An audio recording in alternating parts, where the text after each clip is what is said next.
Hello guys, ఈ రోజు క్రిస్పీగా రెస్టారెంట్ స్టైల్లో ఫ్రెంచ్ ఫ్రైస్ ని చేసుకుందామా?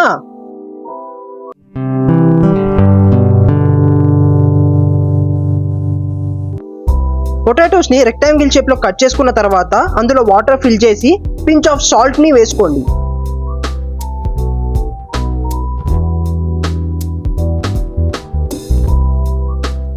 ఆ సాల్ట్ మొత్తం పొటాటోస్ కి పట్టేలాగా వాష్ చేసుకోండి. తర్వాత ఆ వాటర్ మొత్తాన్ని డ్రైన్ చేసేయండి. ఒక బౌల్లో వాటర్ని హీట్ చేసుకొని ఈ పొటాటోస్ని అందులో యాడ్ చేయండి.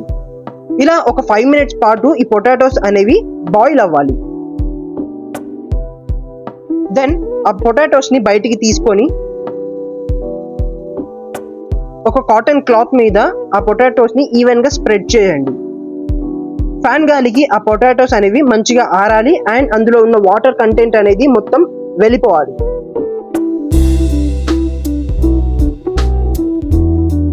సో తర్వాత ఆ పొటాటోస్ అన్ని ఒక బౌల్లో వేసుకొని కొంచెం కార్న్ ఫ్లోర్ని యాడ్ చేసుకోవాలి. కార్న్ ఫ్లోర్ ఎక్కువ కాకూడదు, తక్కువ కాకూడదు ఫ్రెండ్స్. మంచిగా కార్న్ ఫ్లోర్ ఈవెన్గా ఆ పొటాటోస్ మొత్తానికి అంటుకోవాలి. అప్పుడే ఈ ఫ్రెంచ్ ఫ్రైస్ అనేవి క్రిస్పీగా ఉంటాయి. ఒకవేళ మీకు వీడియో నచ్చినట్టయితే లైక్ చేయండి, షేర్ చేయండి అండ్ సబ్స్క్రైబ్ చేసుకోవడం మర్చిపోకండి. తర్వాత ఆయిల్లో ఈ పొటాటోస్ని ఫస్ట్ రౌండ్లో 50% మాత్రమే ఫ్రై చేయాల్సి ఉంటుంది.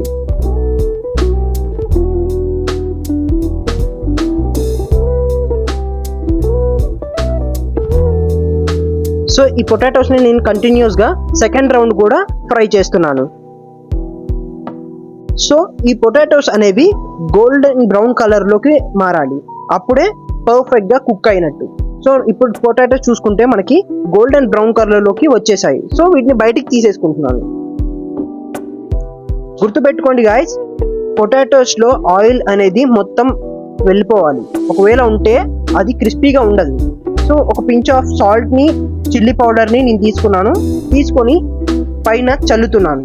సో ఫ్లేవర్ కోసం మనం వీటిని యాడ్ చేసుకుంటాం, లేకపోతే ఈ ఫ్రెంచ్ ఫ్రైస్ అనేవి చప్పగా ఉంటాయి. మంచిగా మిక్స్ చేసుకొని